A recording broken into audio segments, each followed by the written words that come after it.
तो नमस्कार दोस्तों, स्वागत है आपका मेरे YouTube चैनल वैकेंसी हॉल में। और एक स्पेशल वीडियो आपके लिए मैं अपलोड करने जा रहा हूँ। और ये वीडियो आपके लिए बहुत ज़्यादा इम्पॉर्टेंट होने वाली है। हाँ गाइस, नोट डाउन कर लो, क्योंकि ये वीडियो आपके लिए इतनी स्पेशल होगी कि आपको वीडियो देखकर मतलब ये फील होगा कि मैंने कुछ इम्पॉर्टेंट चीज़ सीख ली है, मैंने नई कुछ स्किप नहीं किया। और जैसा कि अगर मेरे काफ़ी व्यूवर्स ने मेरी लास्ट वीडियो देखी होगी, जिसमें मैंने जिक्र किया था कि आज के टाइम में 2024 में एक एग्ज़ाम आने वाला है Punjab and Haryana high court का, जो कि one of the easiest exam होने वाला है। मैंने उसमें मैं रिकैप इसलिए कर रहा हूँ क्योंकि जिन्होंने वो वीडियोस नहीं देखी तो उनके लिए थोड़ा सा मैं 2 सेकंड रिकैप करूँगा, सो दैट उनको भी इंट्रोडक्शन पता चल जाए। तो मैंने लास्ट वीडियो में बताया था कि 2024 में अगर आपको गवर्नमेंट जॉब चाहिए और आपको ऐसा लगता है कि मेरे लिए कंपटीशन मेरे को बहुत टफ लगता है, मेरे से नई एग्ज़ाम जल्दी क्रैक हो रहा या मैं नई क्रैक कर पाऊंगा, तो सिर्फ एक एग्ज़ाम ऐसा है Punjab and Haryana high court का जो कोई भी बच्चा बहुत आसानी से क्रैक करके गवर्नमेंट जॉब को हासिल कर सकता है। तो वो मैं विद प्रूफ आपको बताऊंगा बहुत ही लॉजिकल तरीके से। और सेकेंडली, इस वीडियो का मोटिव ये नहीं है कि सबसे आसान जो Punjab and Haryana high court का जो सबऑर्डिनेट क्लर्क का एग्ज़ाम होता है वो सबसे आसान है क्रैक करना, क्योंकि वो मैंने ऑलरेडी उस वीडियो में लास्ट वीडियो में बताया था। जिन्होंने नई वीडियो देखी तो प्लीज़ उस वीडियो को दोबारा जाके देखें। उसमें मैंने बहुत अच्छी तरह से, लोगों को पसंद भी आए, लोगों के मैसेजेस आए, उस पर मेरे को काफ़ी पर्सनल मैसेजेस भी आए कि सर आप कब से तैयारी करा रहे हो या हम कैसे तैयारी करें। तो वो मैंने बहुत डिटेल्ड में वीडियो डाली थी, बट आज का टॉपिक उसी वीडियो को लेकर कंटिन्यू हुआ है। यानी कि वीडियो में मैंने ये तो बताया था कि सबसे आसान एग्जाम कौन सा है, तो अब आज की वीडियो में हम डिस्कस करेंगे कि इसका सिलेबस क्या है और इस सिलेबस को हम क्रैक कैसे करेंगे, कैसे स्ट्रेटजी बनाएंगे, सो दैट ये वीडियो आपके लिए इतनी ज़्यादा हेल्पफुल हो कि थोड़े से आपके जो डाउट्स हैं आपके माइंड में वो क्लियर हो जाए।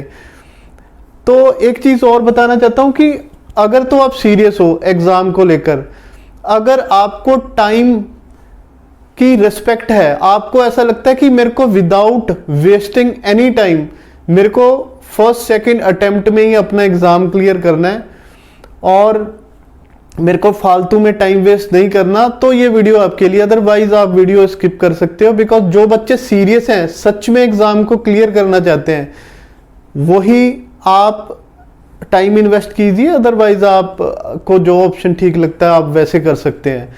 तो Punjab and Haryana high court का एक एग्ज़ाम होता है, लगभग हर 2 साल बाद होता है। तो ये लास्ट एग्ज़ाम हुआ था 2022 में। तो मैंने लास्ट वीडियो में भी जिक्र किया था कि वन ऑफ द इजीएस्ट, इससे आसान जॉब, अगर आपने सरकारी जॉब लेनी है, इससे आसान पेपर कोई नहीं हो सकता। इसे हर बच्चा पेपर क्लियर कर सकता है, बिकॉज सिलेबस बहुत ज़्यादा छोटा है और कट ऑफ तो आप पूछिए मत। मतलब आप बिलीव नहीं करोगे कि 2022 में जो लास्ट एग्ज़ाम था, मैंने लास्ट वीडियो में भी जिक्र किया था कि अराउंड 45 इसकी कट ऑफ गई थी जर्नल की। बट जब मैंने वीडियो के बाद मैंने खुद क्रॉस चेक किया तो आप हैरान हो जाओगे सुन के, जर्नल की कट ऑफ 40 मार्क्स गई थी। तो आप आउट ऑफ 100, तो आप खुद अंदाजा लगा सकते हो कि आज के टाइम में 40 मार्क्स कट ऑफ जा रही है अगर किसी एग्जाम की, तो इससे आसान, इससे गोल्डन अपॉर्चुनिटी, बढ़िया अपॉर्चुनिटी आपके लिए सरकारी जॉब लेने के लिए और किसी एग्जाम में तो नहीं है। ये तो गारंटेड है। कोई भी बच्चा अगर 1-1.5 महीना या मैक्सिमम 2 मंथ्स भी पढ़ के ये एग्जाम दे दे तो 100% नौकरी उसकी है। बट अगर आपको मेहनत ही नहीं करनी या आपको स्ट्रेटेजी नहीं बनानी तो डिफिकल्टी आपको फ्यूचर में होने वाली है, बिकॉज ऐसे एग्जाम बार बार नहीं आते। अगस्त में मैं वीडियो शूट कर रहा हूं और लास्ट वीडियो में मैंने बताया था कि दिसंबर तक ये एग्जाम 99% या 100% ही बोल लो कि ये आने वाला है। तो अभी आपके पास 4 से 5 महीने आराम से पड़े हैं, और ये एग्जाम का जो सिलेबस है वो कितने में कवर हो जाता है? मैक्सिमम 2 मंथ्स, 1 मंथ आपकी तैयारी करने में और 1 मंथ आपका रिवीजन में। तो 2 महीने अगर आपने पढ़ लिए तो आपकी लाइफ चेंज होने वाली है। आपको भी पता है कि इन्फ्लेशन रेट कितना है, और प्राइवेट सेक्टर में जॉब्स का क्या हाल है, कितना स्ट्रेस होता है। तो अगर आपकी गवर्नमेंट सेक्टर में आप एंटर कर जाते हो तो आपके लिए, आपके पेरेंट्स के लिए, आपकी फैमिली के लिए आपको कितना बेनिफिट होने वाला है। तो आप बिलीव नहीं करोगे कितना ज़्यादा। आप सिर्फ 2 मंथ अगर आप पढ़ लेते हो, रेस्ट ऑफ द लाइफ आपकी बहुत अच्छे जाने वाली है।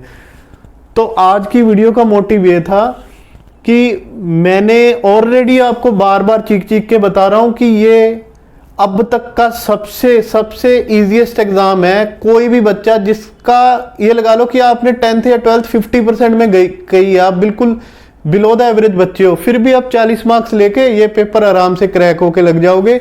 अगर नहीं यकीन आता तो आपने जो इनकी वेबसाइट है SSC.gov.in, सेंट्रल रिक्रूटमेंट एजेंसी है जो Punjab and Haryana high court subordinate clerk का एग्जाम कंडक्ट करती है, ये उनकी वेबसाइट है।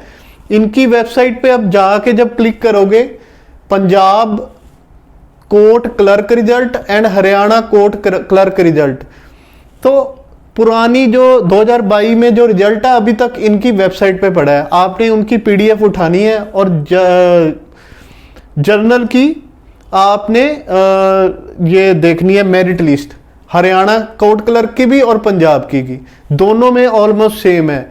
और पिछले 10 सालों में इसकी कट ऑफ इतनी जाती है 40, 45, 50। इसका रीजन ये है कि बच्चे इस एग्जाम को लेके वैसे ही बस वो हो जाते हैं, क्योंकि उसमें एक सेक्शन है इंग्लिश का जिसमें एसे या लेटर लिखना होता है, तो उनको लगता है कौन कुछ करे। और सेकंड, इसकी जो एक जीके सेक्शन है, उस जीके से वैसे ही बच्चे घबराते हैं, तो वो डर के इसको एग्जाम को फिल ही नहीं करते। बट उनको ये नहीं पता कि जब कट ऑफ ही 40 जानी है तो 1 महीना ही तो पढ़ना है। 1 महीना पढ़ के आपको इतना इजी एग्जाम क्रैक करने को मिल रहा है, तो आप क्यों इतना ज़्यादा इधर उधर हरासमेंट करोगे, इतने टफ एग्जाम में बैठोगे, बड़े बड़े एग्जाम्स में जहाँ पे इतना ज़्यादा कंपटीशन होता है। तो अगर आपको इतना इजी पेपर क्रैक करने को मिल रहा है तो आप ये क्यों नहीं कर रहे। तो अभी ये चीज़ तो मैंने इंट्रोडक्शन में बोल दी, बट अभी तो वीडियो हमारी स्टार्ट होने वाली है, बिकॉज इंट्रोडक्शन देना आपको जरूरी था थोड़ा सा। अब हम इसका सिलेबस डिस्कस करेंगे डिटेल में, और जब मैं अब आपसे सिलेबस डिस्कस करूंगा डिटेल में तो आपकी आंखें थोड़ी और खुल जाएंगी, थोड़ा आपको विजन क्लियर हो जाएगा। तो बिल्कुल भी स्किप मत करना वीडियो, बिकॉज अगर स्किप करोगे तो आपके हाथ से गेम निकल जाएगी, आपको नहीं समझ आएगा मैंने क्या बोला है, क्या करना है। बिकॉज अगर आप सीरियस ही नहीं हो, तो मैंने शुरू में बोल दिया था, अगर आप सीरियस नहीं हो तो आप प्लीज़ इस पे इन्वेस्ट मत कीजिए। अगर सीरियस हो तभी हम आप यहाँ पे अपनी फुल कंसंट्रेशन देके इस वीडियो को देखें, बिकॉज मेरा मोटिव ये है कि आप कोई भी आप व्यूवर ये वीडियो को देख रहा है तो देख के अगर उनमें से 10% बच्चे भी क्लियर कर जाते हैं तो मेरे लिए एक विन विन सिचुएशन है। सो मैं सिर्फ आप लोगों के लिए कर रहा हूं, अदरवाइज मैंने शुरू में ही बोल दिया था कि अगर आप सीरियस हो तभी आप टाइम इन्वेस्ट करो। तो अभी हम सिलेबस को डिस्कस करते हैं थोड़ा डिटेल्ड में जाके, सो दैट आपको विजन क्लियर हो जाए। अब एक चीज़ और यहाँ पे मैं आपको बताना चाहूँगा, फॉर एग्जाम्पल किसी की 1600 मीटर रेस है, ट्रायल है, जैसे मान लो पंजाब पुलिस में होता है या हरियाणा पुलिस में होता है, तो ये नहीं है कि कोई बच्चा 1 हफ्ते पहले अपने ट्रायल की तैयारी करता है और हफ्ते बाद वो रेस क्लियर कर लेता है, ऐसा नहीं है ना। वो 2 महीने कम से कम पूरी स्ट्रेटजी बनाएगा कि अगर 4 राउंड उसको लगाने हैं तो फर्स्ट राउंड में उसकी कितनी स्पीड होनी चाहिए, सेकंड में क्या स्ट्रेटजी होनी चाहिए, तभी वो 4th पे पहुंचेगा और उस ट्रायल को क्लियर करेगा। यही है।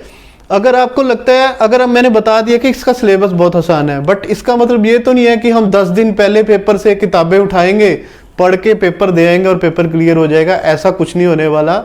दिसंबर में एग्जाम आना है तो सीरियस आपको आज से ही होना है। तो अगर आप सीरियस आज से हो गए, अगर आप आज से अगर आप सीरियस हो गए और दिसंबर में आपने एग्जाम दे दिया तो 101% नौकरी आपकी होने वाली है।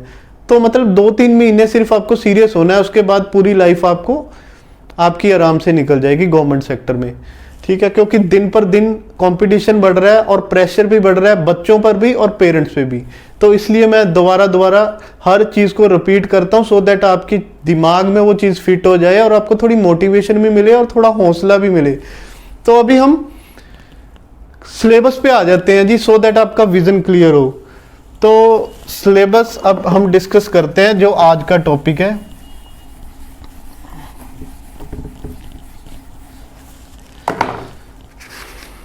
तो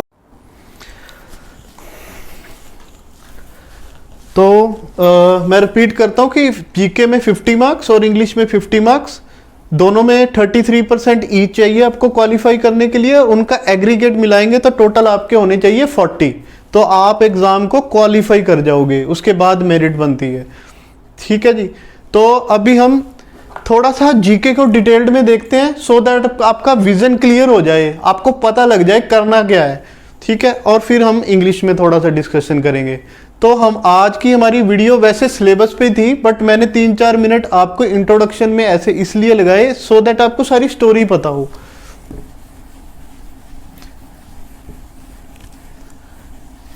तो कंप्लीट सिलेबस डिस्कशन में जीके का हम देखते हैं थोड़ा डिटेल्ड में। अभी हिस्ट्री, ठीक है जी, हिस्ट्री इसके हम लगा लेते हैं 3 to 5 marks, 3 to 5 marks question आपके इतने आ सकते हैं। तो हिस्ट्री में 2 तरह की हिस्ट्री है जी, एशियंट हिस्ट्री, एशियंट हिस्ट्री और मॉडर्न इंडिया।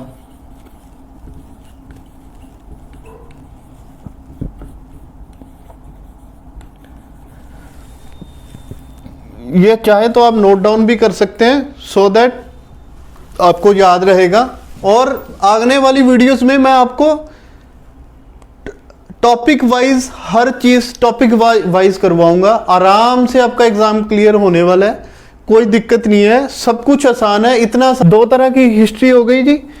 तो यहाँ पे मॉडर्न इंडिया में जैसे रिवॉल्ट हो गए 1857 का, ठीक है, और जैसे बैटल ऑफ पानीपत, ये सब कुछ हम पढ़ेंगे मॉडर्न इंडिया में। और एशियन हिस्ट्री हो गई उससे पुरानी, ठीक है जी। तो बस सिर्फ 2 ही चीजें हमको पढ़नी है और आपके जो है 3 से 5 मार्क्स के क्वेश्चन आराम से बिल्कुल अटेम्प्ट हो जाने हैं। तो मॉडर्न इंडिया जैसे ही हम हिस्ट्री उठाएंगे, सिर्फ मॉडर्न हिस्ट्री की थ्योरी पढ़नी है और एशियन हिस्ट्री की थ्योरी पढ़नी है। तो ये आपका हिस्ट्री कवर हो जाएगा। और आपको मैं बुक भी रेकमेंड कर दूंगा कि कौन सी बुक से आपके उठाने हैं। और एक चीज आपने नोट डाउन करके रखनी है कि सीधा एमसीक्यूज नहीं पढ़ने। कोई भी किताब उठा के आप सीधा मल्टीपल चॉइस क्वेश्चन पढ़ के और एग्जाम देने चले जाते हो, ऐसा नहीं करना। पहले थ्योरी उठानी है, कहीं से भी आपने हिस्ट्री की बुक ले लेनी है। एग्जाम मैं आपको एक ऐसी बुक बता दूंगा 1-2 जिसमें आपको सारे टॉपिक्स मिल जाएंगे जो मैं अभी बताने वाला हूं। तो पहले आप थ्योरी पढ़ोगे, जब आपकी थ्योरी अच्छे से हो जाएगी फिर हमने एमसीक्यूज अटेम्प्ट करने हैं। ये सही तरीका है, सबसे सही तरीका ये है कि आपको एग्जाम में बैठना है, आपको कोई तुक्का नहीं मारना, आपको वहां पे मेरिट लिस्ट में आना है, आपको टॉप में रहना है। तो टॉप में रहने के लिए हमने पहले थ्योरेटिकल पढ़ेंगे, फिर हम एमसीक्यूज करेंगे। तो थ्योरेटिकल हमको 1 महीना लग जाएगा पढ़ते पढ़ते सभी टॉपिक्स में। उसके बाद आराम से एमसीक्यूज आपने क्या कह रहे प्रैक्टिस के लिए आपने एमसीक्यूज करने हैं। तो ये हो गया जी हिस्ट्री। इसमें एशियन हिस्ट्री और मॉडर्न इंडिया दोनों पढ़ेंगे तो आपकी हिस्ट्री कवर हो जाएगी। तो अभी चलते हैं हम ज्योग्राफी की तरफ, जो सेकंड इसका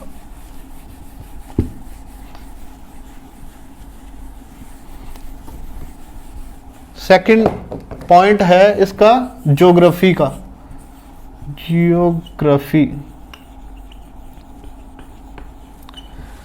ज्योग्राफी में हम पढ़ेंगे वर्ल्ड ज्योग्राफी, वर्ल्ड ज्योग्राफी और इंडियन ज्योग्राफी।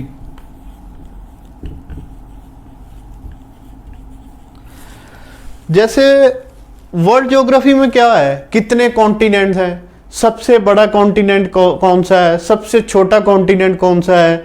जैसे फॉर एग्जांपल हम पढ़ते हैं अक्सर सबसे बड़ा कॉन्टिनेंट है एशिया, सबसे छोटा है ऑस्ट्रेलिया। अब कौन से कॉन्टिनेंट में क्या क्या स्पेशल है, कौन कौन सी रिवर्स गुजरती हैं, वो सब हम पढ़ेंगे वर्ल्ड ज्योग्राफी में।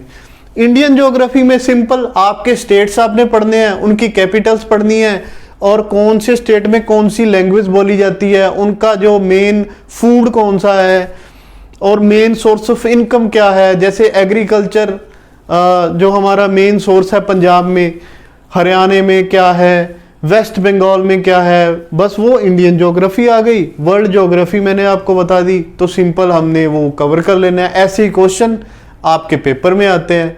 और जो बच्चे तैयारी नहीं करते वो कहते हैं कि पेपर टफ बहुत था, क्योंकि उन्होंने थ्योरी पढ़ी नहीं होती, सीधा एमसीक्यूज रटने लग जाते हैं। एमसीक्यूज सीधा रटोगे तो नॉलेज कैसे मिलेगी आपको।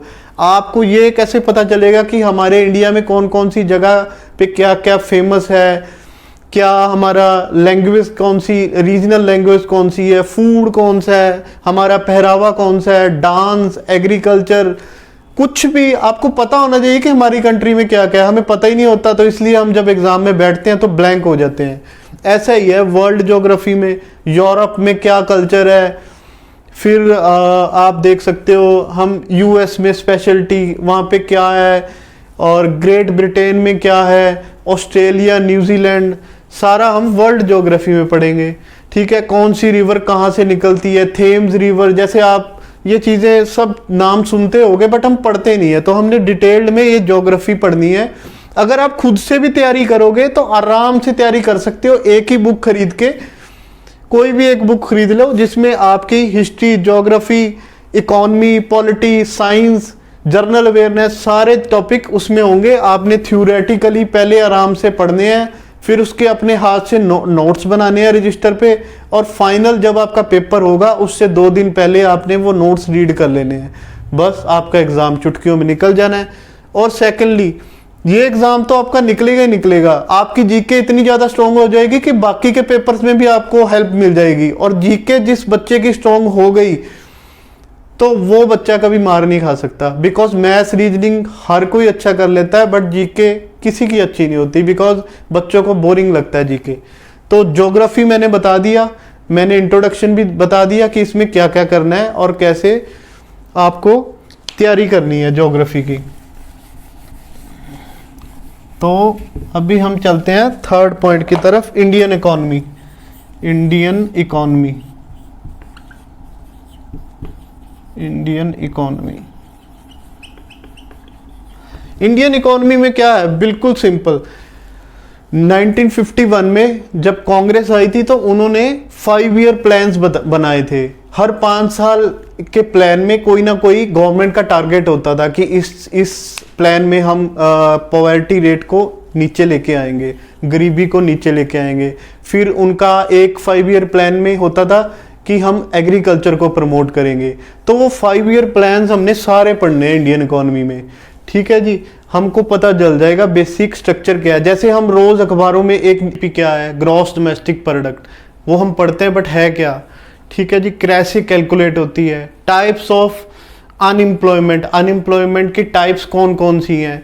ठीक है जी, और इसमें हम पढ़ेंगे 5 ईयर प्लान्स। 1951 से 5 ईयर प्लान्स में किस 5 ईयर प्लान में क्या था। अब इसका 5 ईयर प्लान्स बनाता था प्लानिंग कमीशन। अब प्लानिंग कमीशन को रिप्लेस कर दिया जैसे ही मोदी गवर्नमेंट आई 2015 में, उसका नाम रखा था नीति आयोग। तो वो कैसे काम करता है वो सब हम पढ़ेंगे इंडियन इकोनॉमी में। बहुत ही अच्छा सेक्शन, बिल्कुल बोरिंग सेक्शन नहीं है, और आराम से आपके 2-3 क्वेश्चन इससे अटेम्प्ट हो सकते हैं। तो ये था आप इंडियन इकोनॉमी। अब फोर्थ चलते हैं हम, ये इंडियन पॉलिटी। ठीक है, बहुत इंटरेस्टिंग, बहुत ज़्यादा मेरा फेवरेट है इंडियन पॉलिटी। इंडियन पॉलिटी, आप प्लीज़ इसको वीडियो को सेव कर लेना और ये नोट कर लेना, बहुत इंपॉर्टेंट है ये वीडियो, बहुत ज़्यादा इंपॉर्टेंट है आपके लिए। इंडियन पॉलिटी, इंडियन पॉलिटी में क्या है, कॉन्स्टिट्यूशन कैसे बना, कितनी इसकी कमेटीज थी, कमेटी का हेड कौन था, ड्राफ्टिंग कमेटी के कौन हेड था। जैसे हम पढ़ते हैं कि B.R. अम्बेडकर जी ने सारा कॉन्स्टिट्यूशन बनाया, तो कॉन्स्टिट्यूशन में कुछ चीजें हमने दूसरी कंट्री से अडॉप्ट की हैं, आप सबको पता होगा। तो कौन सी कंट्री से हमने क्या उठाया, ठीक है, ये सारी हमने इंडियन पॉलिटी में पढ़ना है कॉन्स्टिट्यूशन। इसमें हमारे फंडामेंटल राइट्स क्या हैं, फंडामेंटल ड्यूटीज क्या हैं, ठीक है, फंडामेंटल राइट्स का आइडिया हमने किस कंट्री से लिया, फंडामेंटल ड्यूटीज का आइडिया हमने किस कंट्री से लिया, वो सारा हमने थ्योरेटिकल पढ़ना है इसमें।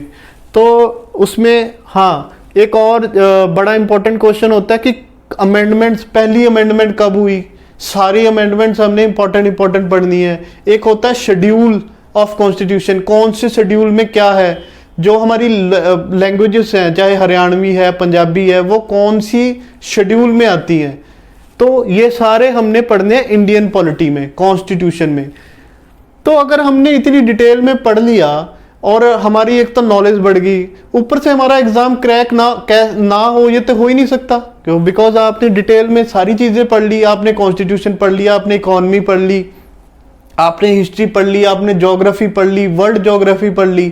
तो क्लर्क का ही पेपर है, ये तो है नहीं है कोई बहुत बड़ा एग्जाम है, तो बड़े लेवल के क्वेश्चन आएंगे, क्वेश्चन बेसिक लेवल के आएंगे, और बेसिक आपने सब कुछ पढ़ लिया, तो एग्जाम क्रैक ना हो, ये तो हो ही नहीं सकता। तो बहुत डिटेल्ड में, बहुत अच्छे से मैं ये वीडियो आपके लिए बना रहा हूं, सो दैट आपकी हेल्प हो जाए और आपको पता चल जाए कि इस रास्ते पे चलना है। बिकॉज बच्चों को पता ही नहीं चलता कि किस रास्ते से चल के एग्जाम क्रैक करना है। तो मैंने जी आपको बता दिया है अपना इंडियन पॉलिटी के बारे में। अब फिफ्थ बड़ा इंपॉर्टेंट और बहुत interesting, journal awareness. Journal awareness, journal awareness, journal awareness. अब जर्नल अवेयरनेस में क्या है, कौन सा ग्राउंड कहाँ पे है, ठीक है जी, कौन सी चीज क्या फेमस, कुछ भी आप लगा सकते हो, या फॉर एग्जांपल ये लिखते हो कौन सी बुक किस राइटर ने लिखी है। मैं देखता हूँ उसके प्रीवियस पेपर आपको मैं डिस्कशन करूंगा, और हर पेपर में एक या दो बुक्स पूछी होती है उन्होंने, तो आपको पता है एक बुक उन्होंने पूछनी है, सारी की सारी बुक्स के राइटर रट लो, 2-4 दिन में आपके रिवीजन करोगे तो वो पक्के हो जाएंगे। और आपका ये क्वेश्चन, ऐसे सारे क्वेश्चन का एक सेट होता है। जब वो बुक खरीदोगे ना आप, जिसमें सारे टॉपिक्स हैं, तो जर्नल अवेयरनेस का भी एक उसमें टॉपिक होता है, वो आपने रीड कर लेना है। For example earth day, sparrow day, इतने सारे डेज हैं, तो वो डेज आपने, एक डे का क्वेश्चन आता ही आता है, एक बुक का क्वेश्चन आता ही आता है, कौन सा ग्राउंड कहाँ पे है, या कौन सी ट्रॉफी, मान लो सुब्रुतो कप होना है, या थॉमस कप है, या क्रिकेट के रणजी ट्रॉफी है, तो कौन सा कप किस फील्ड ऑफ स्पोर्ट से रिलेट करता है, ऐसे क्वेश्चन आते हैं। बिल्कुल इसको बोलते हैं हम जर्नल अवेयरनेस। तो ये सारे क्वेश्चन हमने एक एक करके हमने डेज रट लेने हैं, हमने बुक्स के नाम रट लेने हैं, अपने आप क्वेश्चन अटेम्प्ट हो जाना है हमारे जर्नल अवेयरनेस में। जो जैसे मेरा एक स्टूडेंट था, उसने एग्ज़ाम, मैंने उसको कोचिंग दी थी, उसने आई थिंक 2-3 साल पहले की बात है, तो उसको मैंने सारी बुक्स रटा दी। तो वो जैसे ही अगले दिन एग्ज़ाम में गया, तो एक बुक का क्वेश्चन आया था, यू कैन विन, किसने लिखा है, तो शिव खेड़ा। तो आई थिंक 80% बच्चों को पता नहीं था कि वो बुक किसने लिखी है, बट वो अटेम्प्ट इसलिए करके आया क्योंकि मैंने उसको सारी बुक्स करवा दी कि आप सारी बुक्स करो, एक क्वेश्चन आना ही आना है। ऐसे ही आपने सारे डेज रट लेने हैं कि कौन से डे को क्या बोलते हैं, जैसे मदर डे हो गया, और इंपॉर्टेंट डेज हैं, वाटर डे, अर्थ डे, बहुत ज्यादा डे है, वो सारे डेज आप रट लो, 20-25 डेज हैं, एक क्वेश्चन आपका आ गया, आपका एक क्वेश्चन अटेम्प्ट, आप एक नंबर दूसरों से आगे, एक एक करके आप कैसे लीड ले जाओगे आपको खुद नहीं पता चलना। तो ये स्ट्रेटजी है जर्नल अवेयरनेस की। अब जर्नल अवेयरनेस, अब 6th है जी, अगर आप पंजाब क्लर्क का पेपर दे रहे हो तो पंजाब की जीके, अगर आप हरियाणा क्लर्क का पेपर दे रहे हो तो हरियाणा की जीके। 10 क्वेश्चन पंजाब के या 10 क्वेश्चन हरियाणा के आने ही आने हैं।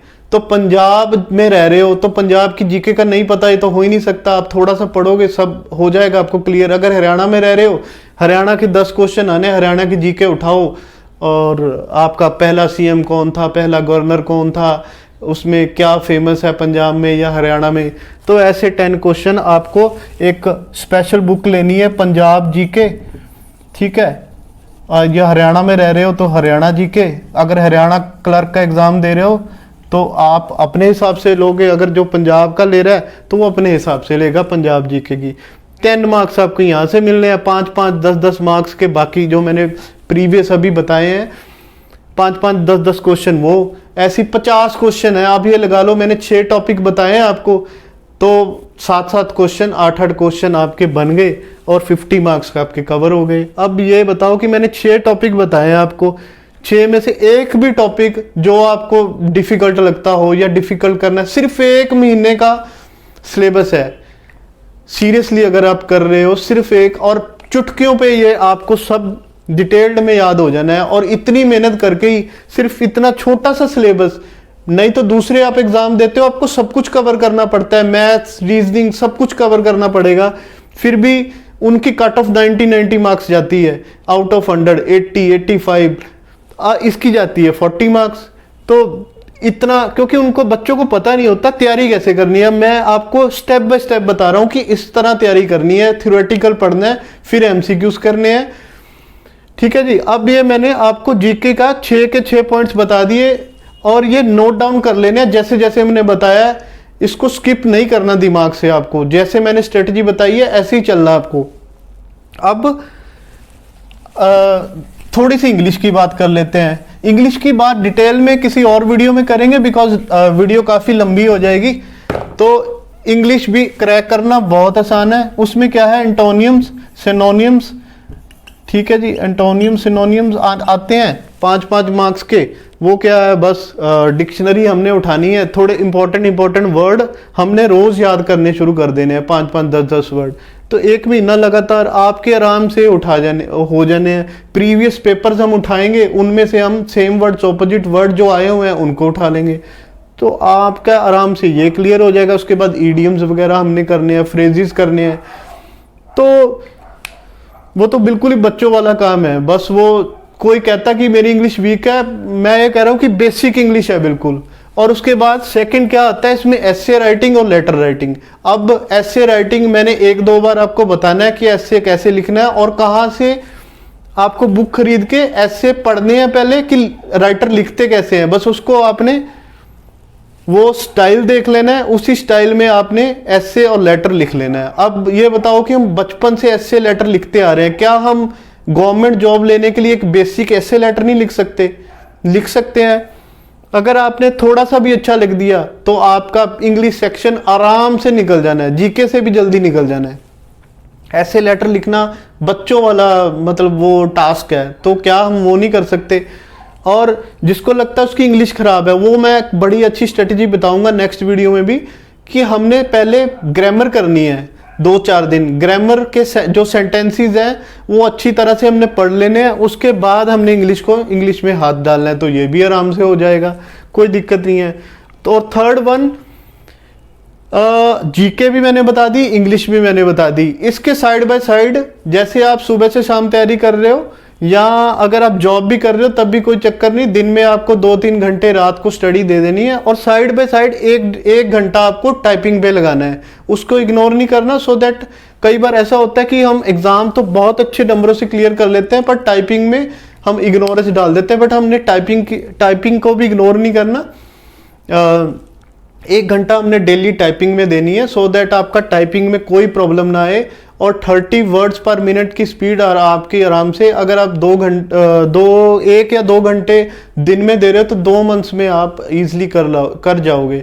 वो आपको एग्जाम का जो रिजल्ट आने के बाद भी टाइम मिलता है, तब भी कर सकते हो, बट हमने रिस्क नहीं लेना। हमने रिटन के साथ साथ ही टाइपिंग की तैयारी करनी है। तो टाइपिंग भी आज से शुरू कर दो और जीके इंग्लिश भी आज से ही शुरू कर दो। और अगर आपको कोई डाउट पड़ता है, मैं डिस्क्रिप्शन में अपना नंबर डालूंगा, तो आप ऑनलाइन मेरे से भी कोचिंग ले सकते हो। मैं यहाँ पे भी अपना डिस्क्रिप्शन में कंप्लीट अपनी डिटेल डाल दूंगा। तो आप कोई भी क्वेरी हो, आपकी क्वेरी तो आप फ्री ऑफ कॉस्ट मेरे पर्सनल नंबर पे आप कॉल करके पूछ सकते हो। और अगर कोई भी डाउट है या आपने ऑनलाइन कोचिंग लेनी है तो वो भी आप मेरे नंबर पे कॉल करके आप मेरे से कांटेक्ट कर सकते हो। और अगर आपको नहीं है आपके पास टाइम, तो जैसे जैसे मैंने ये पॉइंट्स बताए हैं बस वैसे वैसे ही आपको करना है और बुक्स उठानी है, स्टेप बाय स्टेप आपको तैयारी करनी है और आराम से आपका एग्जाम क्रैक हो जाएगा। आपको कोई भी कोचिंग लेने की फिर जरूरत नहीं है, कोई भी कुछ करने की जरूरत नहीं है। जैसे जैसे मैंने आपको बताया वैसे वैसे आपको फॉलो करना है। और सेकेंडली, मैं सिंगल टॉपिक पे वीडियोस डालूंगा, सिंगल टॉपिक्स पे वीडियो डालूंगा, तो आपका सिर्फ वीडियो से ही काम बन जाएगा। कोई दिक्कत वाली बात नहीं है, कोई घबराने वाली बात नहीं है। बट फिर भी आपको कोई दिक्कत लगी तो मैं आज डिस्क्रिप्शन में अपना कॉन्टैक्ट नंबर छोड़ूंगा। तो उम्मीद है आपको ये वीडियो पसंद आई होगी। और लास्ट रिक्वेस्ट कर रहा हूँ, प्लीज़ चैनल को अगर सब्सक्राइब नहीं किया तो आप वो कर लें और इस वीडियो को ज़्यादा से ज़्यादा शेयर करें, सो दैट किसी का भला हो जाए। किसी का सपना है, ड्रीम है गवर्नमेंट जॉब लेना, तो ये वीडियो उसके लिए बहुत ज़्यादा हेल्पफुल होगी। तो आप जितना इस वीडियो को शेयर करेंगे, सब्सक्राइब करोगे, तो मेरे को उतना ही ज़्यादा अच्छा लगेगा। मैं और ज़्यादा अच्छा कंटेंट इस एग्ज़ाम को लेकर सिंगल वीडियो आने वाले टाइम में बनाने जा रहा हूँ। तो उम्मीद है आपको वीडियो ये पसंद आई होगी। Thank you so much.